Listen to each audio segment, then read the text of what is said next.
পারস্য সম্রাট উর্দুসের রাগে ফেটে পড়ছিল। হরমুজের প্রতি ছিল তার যত সব রাগ। হরমুজ সাহায্য চেয়ে পাঠিয়েছিল, কিন্তু সাহায্য প্রেরণের পর অনেক দিন গত হলেও রণাঙ্গনের অবস্থা সম্বন্ধে তাকে কিছুই জানানো হয় না। সে দরবারে বসলে মনে হতো মানুষ নয়, বরং রাগ কুণ্ড পাকিয়ে বসে আছে। মহলের কোথাও থাকলে তার অবস্থা এই দাঁড়াতো যে বসতে বসতে হঠাৎ উঠে দাঁড়াতো এবং দ্রুত সারা মহল পায়চারি করে ফিরত। পথে কেউ সামনে পড়লে বিনা কারণে তার উপর রাগ ঝাড়ত। একদিন সে উদাস মনে শাহী বাগিচায় পায়চারি করছিল। হঠাৎ তাকে জানানো হয় যে কারেনের দূত এসেছে। সে দ্রুত এসেছে। সে দূতকে ডেকে পাঠাবার পরিবর্তে নিজেই এক প্রকার তার দিকে ছুটে যায়। কারেন ওই মরু শিয়ালদের পিষে ফেলছে। উদ্দেশ্যের জানতে চায়। মহামান্য সম্রাট, দূত বলে, জীবন ভিক্ষা চাই। জনাবের এই গোলাম কোনো শুভ সংবাদ বয়ে আনিনি। তবে কি কারেনও সাহায্য চেয়ে পাঠিয়েছে? উর্দুসের কণ্ঠে উদ্বেগ ও উৎকণ্ঠা ঝরে পড়ে। না মহামান্য সম্রাট, দূত বলে, সেনাপতি হরমুজ মুসলমানদের হাতে নিহত হয়েছে। উর্দুসের রাজ্যের বিস্ময় চোখে মুখে টেনে জিজ্ঞাসা করে, কি হরমুজও মারা যেতে পারে? না না, এটা ভুল সংবাদ, এটা নির্জলা মিথ্যা। এরপর সে গর্জে উঠে দূতকে জিজ্ঞাসা করে, তোমাকে এ সংবাদ কে দিয়েছে? সেনাপতি কারেন। দূত বলে, আমাদের দুই কমান্ডার কুব্বাস এবং অনুসজান পিছপা হয়ে ফিরে আসছিল। প্রাণে বেঁচে যাওয়া সৈন্যরাও একজন দুজন করে তাদের পিছু পিছু আসছিল। মাকাল দরিয়ার কূলে তাদের সাথে আমাদের সাক্ষাৎ হয়। তারাই জানায় যে হরমুজ মুসলমানদেরকে মল্লযুদ্ধ লড়ার আহ্বান জানালে তাদের সেনাপতি খালিদ বিন ওয়ালিদ আমাদের সেনাপতির মোকাবিলায় আসে। সেনাপতি হরমুজ তার দেহরক্ষীদের আশেপাশেই লুকিয়ে রেখেছিলেন। তাদের দায়িত্ব ছিল মুসলমানদের সেনাপতিকে ঘেরাও করে হত্যা করা। তারা তাকে কৌশলে বৃত্তকারে ঘিরেও নিয়েছিল, কিন্তু আসমাকা এক অশ্বারোহীর উদয় হয়। তার এক হাতে বর্ষা আর অপর হাতে তরবারি ছিল। চোখের পলকে ওই অশ্বারোহী হরমুজের দেহরক্ষীদের ৬-৭ জনকে খতম করে দেয়। ঠিক এ সময় মুসলমানদের সেনাপতি হরমুজকে কাবু করে জমিনে আশ্রে ফেলে এবং খঞ্জর দ্বারা তাকে হত্যা করে। উর্দুসেরের মাথা নিচু হয়ে যায়। সে ধীর পদক্ষেপে মহল লক্ষ্যে এগিয়ে চলে। সে মহলে পৌঁছে এমনভাবে দেয়াল আঁকড়ে ধরে যেন কোনো কিছুর সাথে ধাক্কা খেয়ে ঘুরে পড়া থেকে বাঁচতে দেয়ালের আশ্রয় নিয়েছে। সে নিজ কক্ষে দেয়ালে ভর দিয়ে পৌঁছে একটু পর মহলে রীতিমতো হুলস্থুল পড়ে যায়। শাহী ডাক্তার দৌড়ে আসে। অজ্ঞাত রোগে উর্দুসের হঠাৎ আক্রান্ত হয়ে পড়ে। এটা ছিল আঘাতের ফল। পারস্য সম্রাট পরাজয়ের সাথে পরিচিত ছিল না। প্রথমবারের মতো তারা মার খায়। রোমকদের হাতে এবং রাজ্যের কিছু অংশ তাদের হাতছাড়া হয়ে যায়। আর এবার তারা মার খায় এমন লোকদের হাতে উর্দুসের, যাদেরকে মানুষ বলেই মনে করত না। উর্দুসের জন্য এই আঘাত সাধারণ ছিল না। কারেন বিন করওয়ানুস তখনও মাকাল দরিয়ার কিনারে ছাউনি ফেলেছিল। সে এতদিন পর্যন্ত এখানে এজন্য অবস্থান করতে থাকে যে হরমুজের বাহিনীর পলায়ন পর কমান্ডার এবং সিপাহীরা তখনও আসতেছিল। কারেন তাদেরকে নিজ বাহিনীতে সামিল করছিল। হরমুজের দুই সেনাপতি কুব্বাস এবং অনুসজান কারেনের সাথেই ছিল। সে পরাজয়ের কঠিন প্রতিশোধ নিতে দৃঢ় প্রতিজ্ঞ ছিল। তাদের মন্তব্যে কারেন সামনে অগ্রসর হওয়ার ব্যাপারে সতর্ক হয়ে গিয়েছিল। অবস্থানের দিনগুলোতে কারেনের গোয়েন্দারা তাকে মুসলমানদের গতিবিধি ও উদ্দেশ্য সম্পর্কে রীতিমতো অবগত করতে থাকে। গোয়েন্দা তথ্য মোতাবেক সে নিশ্চিত হয়ে যায় যে মুসলমানরা যুদ্ধ জয় করেই ফিরে যাবে না, বরং সম্মুখে অগ্রসর হচ্ছে। হযরত খালিদ রাদিয়াল্লাহু তাআলা আনহু জঙ্গে সালাসিল জয়ের পর কাজিমা, উবলা সহ ছোট ছোট এলাকাগুলোর প্রশাসনিক ব্যবস্থাদি নিজ হাতে নিয়ে নেন। যখন তিনি সর্বপ্রথম ওই এলাকায় পৌঁছান, তখন অত্র এলাকার মুসলমানরা আনন্দে চিৎকার করে হযরত খালিদ জিন্দাবাদ, ইসলাম জিন্দাবাদ, খেলাফত জিন্দাবাদ এর স্লোগান দিতে থাকে। এলাকাটি সবুজ শ্যামল এবং বড়ই আকর্ষণীয় ছিল। মহিলারা হযরত খালিদ রাদিয়াল্লাহু তাআলা আনহু এবং তার দেহরক্ষীদের পথে ফুল বিছিয়ে দিতে থাকে। এই এলাকার মুসলমানরা এক লম্বা সময়ের পর ইরানীদের অত্যাচার এবং গোলামি থেকে মুক্তি পায়। জনাব খালিদ, আপনি আমাদের ইজ্জতের প্রতিশোধ নেবেন। হযরত খালিদ রাদিয়াল্লাহু তাআলা আনহু এর লক্ষ্যে কয়েক নারীর কণ্ঠ ছুটে আসে। আমাদের যুবতী কন্যাদের রক্তের প্রতিশোধ চাই। এটা এক আওয়াজ এবং আবেদন ছিল। আর হযরত খালিদ রাদিয়াল্লাহু তাআলা আনহু এই আওয়াজের মধ্যে দিয়ে অতিবাহিত হতে থাকেন। আমরা ফিরে যেতে আসিনি। হযরত খালিদ রাদিয়াল্লাহু তাআলা আনহু মুসলমানদের উদ্দেশ্যে বলেন, আমরা প্রতিশোধ নিতেই এসেছি। মুসলমানদের একটি প্রতিনিধি দল হযরত খালিদ রাদিয়াল্লাহু তাআলা আনহুকে আগাম সতর্ক করে দেয় যে তিনি যেন এ এলাকার অমুসলিমদের উপর ভরসা না রাখেন। এরা সবাই ইরানিদের সাহায্যকারী। প্রতিনিধি দল হযরত খালিদ রাদিয়াল্লাহু তাআলা আনহুকে জানায়, অগ্নি পূজকরা সর্বদা আমাদের স্বার্থের বিরুদ্ধে গুপ্তচর বৃত্তি করেছে। আমাদের ছেলেরা ইরানিদের কোনো চৌকিতে গেরিলা হামলা চালালে অগ্নি পূজকরা গোয়েন্দাগিরি করে তাদের ধরিয়ে দিত। সকল ইহুদি এবং খ্রিস্টানদের গ্রেপ্তার করো। হযরত খালিদ রাদিয়াল্লাহু তাআলা আনহু এর নির্দেশ দেন, আর মুসলমানদের মধ্য হতে যারা ইসলামী বাহিনীতে যোগ দিতে ইচ্ছুক তারা চলে আসতে পারে। তারা ইতিপূর্বেই মুসান্না বিন হারেসার সাথে চলে গেছে। হযরত খালিদ রাদিয়াল্লাহু তাআলা আনহু জবাব পান। তৎক্ষণাৎ অগ্নি পূজারী সহ অন্যান্য ধর্মাবলম্বীদের ধরপাকড় শুরু হয়ে যায়। তাদের মধ্য হতে কেবল তাদেরকেই যুদ্ধবন্দী করা হয় যাদের ব্যাপারে এই সাক্ষ্য প্রমাণ পাওয়া গিয়েছিল যে তারা মুসলমানদের বিরুদ্ধে যুদ্ধে ভূমিকা নিয়েছিল অথবা গুপ্তচর বৃত্তি করেছিল। শান্তি এবং স্থিতিশীলতা প্রতিষ্ঠায় কিছু লোক কাজিমায় রেখে হযরত খালিদ রাদিয়াল্লাহু তাআলা আনহু সামনে এগিয়ে যান। এবার তার চলায় তেমন গতি ছিল না, কারণ যে কোনো স্থানে ইরানিদের মুখোমুখি হওয়ার সম্ভাবনা ছিল। অত্র এলাকার কিছু লোককে গোয়েন্দা হিসেবে নিয়োগ দিয়ে হযরত খালিদ রাদিয়াল্লাহু তাআলা আনহু তাদেরকে সম্মুখে এবং ডানে বামে পাঠিয়ে দিয়েছিলেন। হযরত মুসান্না রাদিয়াল্লাহু তাআলা আনহুর দুর্বার গতিতে সামনে অগ্রসর হতে থাকেন। তিনি মাকাল দরিয়া পার হতে চান, কিন্তু দূর হতে ইরানিদের ছাউনি তার চোখে পড়ে। ছাউনি বলে দেয় তারা সংখ্যায় অনেক ছিল। হযরত মুসান্নার কাছে ১৫০০ থেকে কিছু বেশি সৈন্য ছিল। মুষ্টিমেয় এই সৈন্য নিয়ে এক বিশাল বাহিনীর সাথে সংঘর্ষে লিপ্ত হওয়া সম্ভব ছিল না। আমাদের এখান থেকেই পিছু হটা উচিত, মুসান্নার এক সাথী বলে। ইরানি এ বাহিনী আমাদেরকে সহজেই তাদের ঘেরাওয়ে নিয়ে হত্যা করতে পারে। একটু বোঝার চেষ্টা করো, হযরত মুসান্না রাদিয়াল্লাহু তাআলা আনহু বলেন। আমরা পিছু হটে গেলে ইরানিদের সাহস বেড়ে যাবে। আমাদের সেনাধ্যক্ষ বলেছিলেন, ইরানিদের অন্তর থেকে আমাদের ভীতি শেষ হওয়ার পূর্বেই আমরা তাদের উপর আক্রমণ করে যাব। যে ভীতি তাদের মাঝে ছড়িয়ে গেছে তা বিদ্যমান রাখতে হবে আমাদের।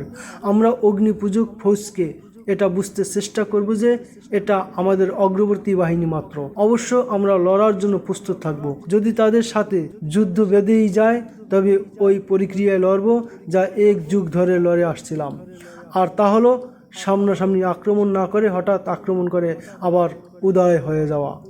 তোমরা এভাবে লড়াই করতে পারবে তো? এরপর মুসান্না এক অশ্বারোহীকে ডাক দেন এবং বলেন, ঘোড়া ছুটিয়ে দাও।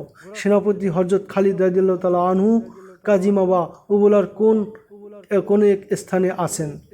তাকে বলবে মাকালের কুলে এক ইরানি বাহিনী ছাউনি ফেলে আছে। তাকে জানাবে যে আমি ওই বাহিনীকে আগে যেতে দিব না, সেখানে আপনার পৌঁছানো একান্ত জরুরি। হযরত খালিদ রাদিয়াল্লাহু তাআলা আনহু ইতিমধ্যেই কাজিমা ছেড়ে গিয়েছিলেন। ঘোড়া, উট এবং সৈন্যদের আহারাদির কোনো কমতি ছিল না। অত্র এলাকার মুসলমানরা সবকিছুর ব্যবস্থা করে দিয়েছিল। হযরত খালিদ রাদিয়াল্লাহু তাআলা আনহু এর পথ কিছুটা ভিন্ন দিকে মোড় নিয়েছিল। তিনি উবলার কিছু দূরে এক ভগ্ন প্রাসাদের পার্শ্ব অতিক্রম করছিলেন। সামনের দিক হতে এক অশ্বারোহী দ্রুত বেগে ছুটে আসছিল। হযরত খালিদ রাদিয়াল্লাহু তাআলা আনহু তার দেহরক্ষীকে বলেন, সামনে এগিয়ে গিয়ে দেখো এই অশ্বারোহী কে। দেহরক্ষী ঘোড়া ছুটিয়ে দেয় এবং আগত অশ্বারোহীকে পথেই পেয়ে যায়। আগন্তুক ঘোড়া থামায় না। দেহরক্ষীর নিজ নিজ ঘোড়া তার ঘোড়ার দুপাশে আনে এবং তার সাথে চলতে থাকে। মুসান্না বিন হারেসার পয়গাম নিয়ে এসেছে। দূর থেকে মুহাফিজ বলে, পারস্যের এক তেজোদ্যম বাহিনী মাকালের কিনারে ছাউনি ফেলে আসে। মুসান্নার দূত হযরত খালিদ রাদিয়াল্লাহু তাআলা আনহু এর নিকটে এসে থামতে থামতে বলে, সঠিক সংখ্যা বলতে পারবো না, তবে আপনার এই মুসান্নার সম্মিলিত বাহিনী থেকে ৭-৮ গুণ বেশি হবে। ইরানিদের পলায়ন পর সৈন্যরাও তাদের সাথে মিলিত হয়েছে। মুসান্না এখন কোথায়? হযরত খালিদ রাদিয়াল্লাহু তাআলা আনহু জানতে চান। ইরানিদের সামনে দূত বলে, মুসান্না নির্দেশ দিয়েছেন যেন কোনো সৈন্য পিছু না হটে এবং আমরা ইরানিদের এটা বুঝতে চেষ্টা করব যে আমরা সম্মিলিত বাহিনীর অগ্রবর্তী দল মাত্র। মুসান্না আপনাকে জলদি পৌঁছতে অনুরোধ করেছেন। হযরত খালিদ রাদিয়াল্লাহু তাআলা আনহু সৈন্যদের চলার গতি দ্রুততর করেন এবং ওই দিকে চলতে থাকেন যেদিকে মুসান্না বিন হারেসা অবস্থান করছেন। হযরত খালিদ রাদিয়াল্লাহু তাআলা আনহু এর সৈন্যরা মুসান্নার সৈন্যদের সাথে গিয়ে মিলিত হন। হযরত খালিদ রাদিয়াল্লাহু তাআলা আনহু সর্বাগ্রে শত্রুর গতিবিধি ও তাদের সম্পর্কে প্রয়োজনীয় তথ্যাদি সংগ্রহ করেন। তিনি মুসান্নার সাথে এক উঁচু স্থানে দাঁড়িয়েছিলেন। শত্রুদের যুদ্ধ প্রস্তুতি সমাপ্তি পর্যায়ে ছিল। ইরানিরা আমাদেরকে সম্মুখ যুদ্ধে লড়াতে চায়। হযরত খালিদ রাদিয়াল্লাহু তাআলা আনহু মুসান্নাকে বলেন, দেখছো ইবনে হারেসা, তারা দরিয়া নিজেদের পশ্চাতে রেখেছে। ইরানিরা কেবল সম্মুখে যুদ্ধ করতেই পারে। মুসান্না বলেন, আমরা তাদের এক বন্দী থেকে জানতে পেরেছি যে তাদের দুই সেনাপতি যাদের বিরুদ্ধে আমরা লড়েছি জীবিত পিছু হটে আসে। একজনের নাম কুব্বাস আর অপরজনের নাম আনুসাজান। তারা এ নয়া সালারকে বলে দেবে নিশ্চয়ই যে আমাদের যুদ্ধের কৌশল ও ভেঙ্গ কেমন। এজন্য তারা পশ্চাৎভাগকে আমাদের থেকে হেফাজত করতে পিছনে দরিয়া রেখেছে। বেশি চিন্তা করবেন না জনাব খালিদ, আমি তাদের বিরুদ্ধে জমিন ফুরেও লড়েছি। আল্লাহ তোমার প্রতি রহম করুক। ইবনে হারেসা হযরত খালিদ রাদিয়াল্লাহু তাআলা আনহু বলেন, আল্লাহ নিশ্চয়ই তোমার সাথে আছেন। আমি এটাও ভেবে দেখলাম যে দরিয়া পাড়ি দেওয়া আমাদের পক্ষে সম্ভব নয়। আল্লাহকে স্মরণ করুন জনাব খালিদ। মুসান্না বলেন, আমি আশাবাদী যে আমরা তাদের সৈন্য সারি এভাবে বিধ্বস্ত করে দিতে সক্ষম হব যে তাদের পাশ কেটে সামনে এগিয়ে যাওয়া এবং পশ্চাৎ হতে তাদের উপর ঝাঁপিয়ে পড়ার সুযোগ আমাদের ঘটবে। আমার সৈন্যরা ঠায় দাঁড়িয়ে লড়ে না, ঘুরে ফিরে লড়াই করে। তাদেরকে আগে ঠেলে পাঠানোর প্রয়োজন হবে না। তাদেরকে পিছে ফিরিয়ে আনাই মূল সমস্যা হিসেবে দেখা দিতে পারে, কারণ তারা ইরানিদের দেখলেই তেলে বেগুনে জ্বলে যায়। ইরানিদের হাতে তারা অনেক জর্জরিত হয়েছে। আপনি জানেন না তারা কেমন দাসত্বের জিঞ্জিরে আবদ্ধ ছিল। ইরানিরা তাদেরকে মানুষ হিসেবে ন্যূনতম অধিকারটুকুও প্রদান করত না। মানবাধিকার থেকে তারা ছিল সম্পূর্ণ বঞ্চিত। জরথুস্র যে আগুনের পূজা করে আমরা সে আগুন নিভিয়ে দিব। ইবনে হারেসা হযরত খালিদ রাদিয়াল্লাহু তাআলা আনহু বলেন, একসময় তারা নিজেরাই স্বীকার করতে বাধ্য হবে যে ইবাদতের উপযুক্ত একমাত্র আল্লাহ পাক। এসো, আমি বেশিক্ষণ অপেক্ষা করতে চাই না। তারা যেভাবে চুপচাপ আছে তাতে প্রতীয়মান হয় যে তারা যথেষ্ট সতর্ক এবং তাদের উপর আমাদের গভীর প্রভাব পড়ছে। তুমি নিজ সৈন্যদের সাথে মধ্যম বাহিনীতে থাকবে। ঐতিহাসিকগণ লিখেন যে হযরত খালিদ রাদিয়াল্লাহু তাআলা আনহু সম্ভাব্য কৌশল সম্পর্কে অনেক ভাবেন, কিন্তু ইরানিদের বর্তমান সেনাপতি কারেন বড়ই শেয়ান ছিল। সে হযরত খালিদ রাদিয়াল্লাহু তাআলা আনহু এর লড়াইয়ের কৌশল সম্পর্কে জেনে গিয়েছিল। কারেন পরাজিত দুই সালার কুব্বাস এবং অনুসাজানকে দুই পার্শ্বে বাহিনীর দায়িত্বে রেখে নিজের বাহিনীকে সামনে নিয়ে যায়। তার বাহিনীর ভাবই ছিল আলাদা। দেখলেই বোঝা যায় যেত শাহী ফৌজ। তাদের পায়ের নিচের মাটি প্রকম্পিত হতো। এদিকে ইয়াসবিরের সাদা মাটা বাহিনী ছিল। বাহ্যিকভাবে তাদের মাঝে কোনো ভাব ছিল না। ইরানিদের বিপরীতে মুসলমানদের হাতিয়ারও কম ছিল, পোশাকও সাদামাটা। ইরানিদের মোকাবিলায় তাদের সংখ্যা ছিল নিতান্তই কম। হযরত খালিদ রাদিয়াল্লাহু তাআলা আনহু স্বীয় বাহিনীকে এগিয়ে যাওয়ার নির্দেশ দিলে হাজারো পায়ের উত্থান পতন এবং ঘোড়ার ঘণ্টাধ্বনির সাথে সাথে কালেমায়ে তৈয়্যিবার গুরু গম্ভীর আওয়াজ এক ভিন্ন প্রভাব সৃষ্টি করেছিল। মুসলমানরা ক্লান্ত অবসন্ন, পক্ষান্তরে ইরানিরা ছিল সম্পূর্ণ তেজোদ্দম। উভয় বাহিনীর মাঝে সামান্য দূরত্ব থাকতে হযরত খালিদ রাদিয়াল্লাহু তাআলা আনহু তার বাহিনীকে থামতে বলেন।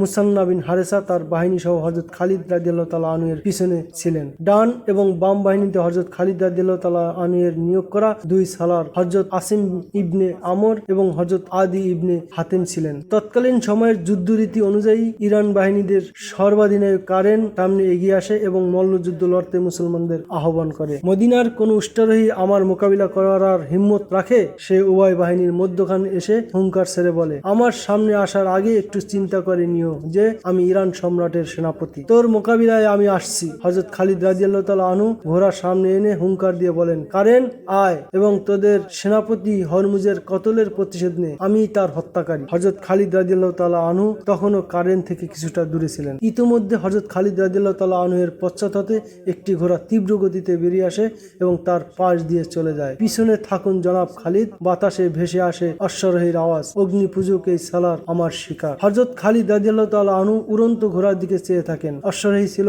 মাকাল বিন আয়েশা নামক এক মুসলমান। বীরত্ব এবং তরবারি চালনায় তার বড়ই দক্ষতা এবং নাম ডাক ছিল। এটা নিয়ম বহির্ভূত ছিল যে কোন সিপাহী বা অশ্বারোহীর নিজের সেনাপতির উপর মর্যাদা লাভ করতে চেষ্টা করবে, কিন্তু এ সময়টা এমনই নাজুক ছিল যে ভৃত্য মনিব এবং ধনী গরিব সবাই এক হয়ে গিয়েছিল। প্রতিটি সিপাহী এবং অশ্বারোহী জিহাদের লক্ষ্য বুঝত। সে প্রেরণা সাধারণ সিপাহীদের মধ্যে ছিল, তা একজন সালারের মাঝেও ছিল। মাকাল ইবনে আয়েশা এটা সহ্য করতে পারে না যে তার সালার এক অগ্নিপূজকের হাতে আহত কিংবা নিহত হবেন। হযরত খালিদ রাদিয়াল্লাহু তাআলা আনহু তার প্রতিটি সৈন্যের জজবা অনুধাবন করতেন। তিনি থেমে যান, তিনি ওই সৈন্যের জজবা আহত করতে চান না। মাকালের ঘোড়ায় বিদ্যুৎ গতি ছিল। ঘোড়া ইরান দলপতি কারেনকে ছেড়ে যায়। মাকাল আগে গিয়ে ঘোড়া পিছন দিকে ফিরান এবং কারেনকে আহ্বান জানান। কারেন প্রথম থেকেই হাতে তলোয়ার নিয়ে প্রস্তুত ছিল। তার মাথায় জিঞ্জির বিশিষ্ট শিরোনাস্ত্র এবং শরীরের উপরাংশ বর্মাচ্ছাদিত ছিল। তার পায়ে মোটা চামড়ার আবরণ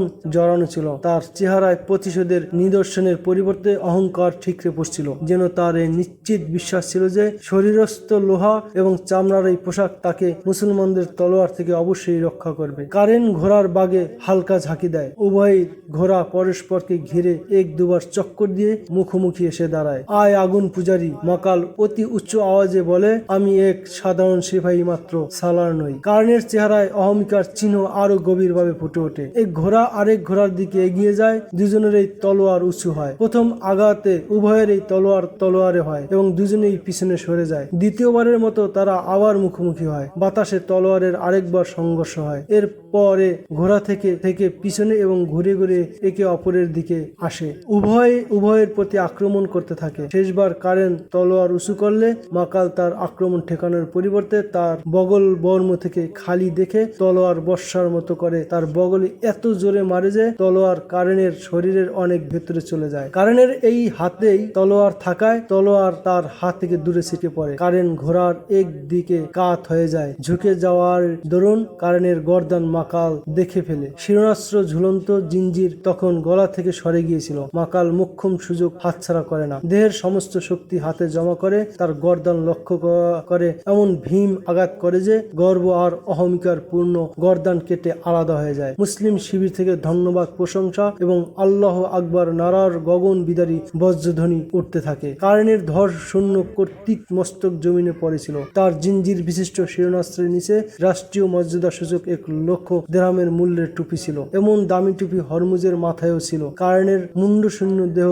ঘোড়ার পিঠ থেকে হেলে পড়ে, কিন্তু তার এক পা ঘোড়ার পাদানিতে আটকে যায়। মাকাল কারেনের ঘোড়ায় মৃদু আঘাত করে। ঘোড়া আঘাত খেয়ে দৌড়াতে শুরু করে এবং কারেনের লাশ জমিনে টেনে হিসড়ে ফিরতে থাকে। ঘোড়া ছিল নিয়ন্ত্রণহীন। ইরান সিপাহ সালারের এমন নির্মম মৃত্যু ও পরিণতি দেখে ইরান শিবিরে মৃত্যুর নীরবতা হয়ে যায়। অগ্নি পূজারীদের কাতার ডিঙ্গিয়ে দুটি ঘোড়া সামনে আসে। একটিতে চেপেছিল ইরান সালার কুব্বাস আর অপর ঘোড়ায় বসা ছিল সেনাপতি আনুসজান। কার বুকের পাটা আছে আমাদের মোকাবিলা করার? দু অশ্বারোহীর একজনের হুঙ্কারে ভেসে আসে। আমরা সেনাপতি হত্যার প্রতিশোধ নিতে দৃঢ় প্রতিজ্ঞবদ্ধ। আমি একাই তোদের দুজনের জন্য যথেষ্ট। হযরত খালিদ রাদিয়াল্লাহু তাআলা আনহু শত্রুদের আহ্বানে সাড়া দিয়ে বলেন এবং ঘোড়া ছুটিয়ে দেন। আসমকা হযরত খালিদ রাদিয়াল্লাহু তাআলা আনহু এর পশ্চাৎ হতে দুটি ঘোড়া এসে তার ডান বাম দিক দিয়ে দ্রুত সামনে বেরিয়ে যায়। এক অশ্বারোহীর এই আহ্বান হযরত খালিদ রাদিয়াল্লাহু তাআলা আনহু এর কানে এসে পৌঁছে যে, পিছে থাকুন জনাব খালিদ, এ দু সালার আমাদের বাহুবল একবার প্রদর্শন করেছে, এবার আমরা তাদের পালাবার সুযোগ দেব না। অপর অশ্বারোহীর উক্তি বাতাস বয়ে এনে হযরত খালিদ রাদিয়াল্লাহু তাআলা আনহু এর কানে পৌঁছে দেয়। হযরত খালিদ রাদিয়াল্লাহু তাআলা আনহু ছুটন্ত দু অশ্বারোহীকে চিনতে চেষ্টা করেন। তারা ছিল তার এই ডান এবং বাম বাহিনীর কমান্ডার হযরত আসিম বিন আমর রাদিয়াল্লাহু তাআলা আনহু এবং হযরত আদি ইবনে হাতিম রাদিয়াল্লাহু তাআলা আনহু। তাদের পরনের সাধারণ পোশাক ছিল, কিন্তু তাদের প্রতিপক্ষের সারা দেহ লৌহ আবরণে আচ্ছাদিত ছিল। মুসলমানদের ভরসা ছিল আল্লাহর উপর, আর ইরানীদের আস্থা ছিল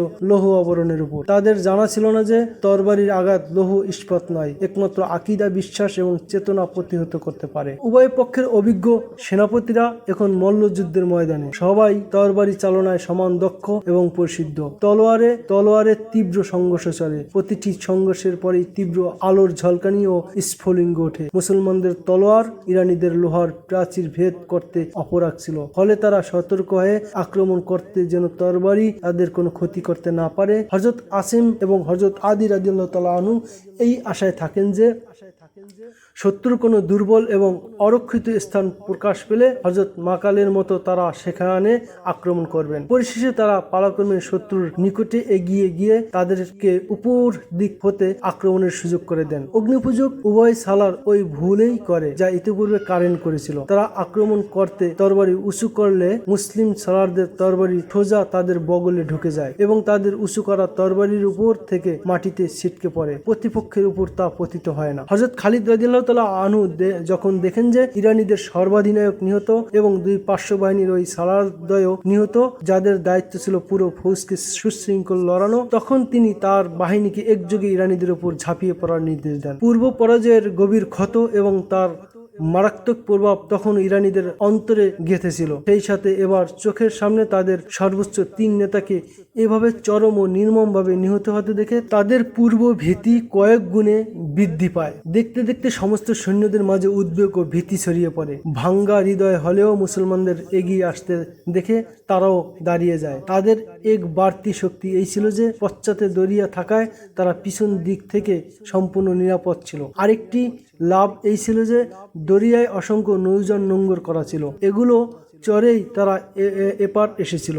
বিপর্যয়কর অবস্থা দেখা দিলে এই নৌযানের চরে তারা নিরাপদ এলাকায় চলে যেতে পারবে বলে ভেবে রাখে। তাদের বিন্দুমাত্র এই ধারণাও ছিল না যে মুসলমানরা পিছন দিক থেকেও আসতে পারে। হযরত খালিদ রাদিয়াল্লাহু তাআলা আনহু-এর আক্রমণের ভঙ্গি একযোগে চড়াও হওয়া কিংবা এলোপাথারি ঝাঁপিয়ে পড়া ছিল না। তিনি পুরো বাহিনীকে প্রথমেই চোটেই ব্যবহার করেন না। তিনি মধ্যম বাহিনীকে পালাক্রমে সামনে পাঠান এবং তাদেরকে এই কৌশল শিখিয়ে দেন যে শত্রুদের বেশি ভেতরে যাবে না, বরং তাদের টোপ দিয়ে সাথে আনার চেষ্টা করবে। এর সাথে সাথে তিনি পার্শ্ব বাহিনীকে এমনভাবে ছড়িয়ে দেন যেন তারা গিয়ে শত্রুপক্ষের পার্শ্ব বাহিনীতে আঘাত হানতে পারে। আক্রমণের ভিড়ে শত্রুবাহিনী সর্বাধিনায়ক এবং 2 জাদ্রেল সালারের লাশ ঘোড়ার পদতলে পিষ্ট হতে থাকে। এটা ছিল পার্শ্ব সাম্রাজ্যের অহমিকা গর্ব, যা মুসলমানদের ঘোড়ার পায়ের নিচে নিষ্পেষিত হতে থাকে। এমনি পরিস্থিতিতে শত্রুদের উদ্যমে ভাটা পড়তে পারে, উদ্দীপনার সৃষ্টি হতে পারে না। মুসলমানদের নারাধ্বনি এবং হুঙ্কার তাদের রীতিমতো দিশেহারা করে তুলছিল। জরথুস্ত্রের অনুসারীরা, আল্লাহকে মেনে নাও, আমরা মুহাম্মদ সাল্লাল্লাহু আলাইহি সাল্লামের আশিকান ভক্তকুল। আল্লাহু আকবার নারাধ্বনিতে রণাঙ্গন কাঁপছিল। মুসান্না বিন হারেসার সৈন্যদের প্রেরণা ও আবেগ ছিল আরও তুঙ্গে। তাদের হুঙ্কার ছিল কিছুটা ভিন্ন কণ্ঠের। তোমাদের এককালের গোলামদের বাহুবল দেখো, আজ কড়াই গন্ডায় এতদিনে ঝরানো রক্তের প্রতিশোধ নিব। ডেকে আনো উর্দুশেরকে, জরথুস্ত্রকে ডাকো, কোথায় সে? মুসলমানদের একদিকে তীব্র আক্রমণ, অপরদিকে হৃদয়ে কাঁপানো এমনি গর্জন তর্জনে তাদের অবশিষ্ট শক্তিও নিস্তেজ হয়ে আসতে থাকে। হাতিয়ারের বোঝাও তাদের ক্লান্ত করে ফেলেছিল। তারা হারে হারে ক্লান্তি অনুভব করে। হযরত খালিদ রাদিয়াল্লাহু তাআলা আনহু লড়াই করতেই অনুধাবন করতে থাকেন যে ইরানিরা কর্মে নিস্তেজ হয়ে যাচ্ছে। তারা যে ধারায় আক্রমণ প্রথম থেকে প্রতিহত করছিল, এখন তাদের মাঝে সেই গতি আর নেই। হযরত খালিদ রাদিয়াল্লাহু তাআলা আনহু তাদের এই দুর্বলতা লুফে নেন। দ্রুত এক দূত ডেকে পার্শ্ববাহিনীর কমান্ডার হযরত আসেম ও হযরত আদি বরাবর এই নির্দেশ পাঠিয়ে দেন যে নিজ নিজ বাহিনীকে আরও বাইরে এনে তারপর একযোগে শত্রুর পার্শ্ব বাহিনীর উপর ঝাঁপিয়ে পড়ো। এর সাথে সাথে হযরত খালিদ রাদিয়াল্লাহু তাআলা আনহু মধ্যম বাহিনীর সংরক্ষিত দলকে শত্রুর মাধ্যমে বাহিনীর উপর হামলা করার নির্দেশ দেন। যারা ইতিপূর্বে উর্মিমালার মতো ছন্দময় ভঙ্গিতে আক্রমণ করছিল, তাদেরকে পিছনে সরিয়ে আনেন, যেন তারা আবেগে উদ্বেলিত হয়ে দুর্বলতার এমন পর্যায়ে পৌঁছে না যায় যা সহ্য করা তাদের পক্ষে সম্ভব হবে না।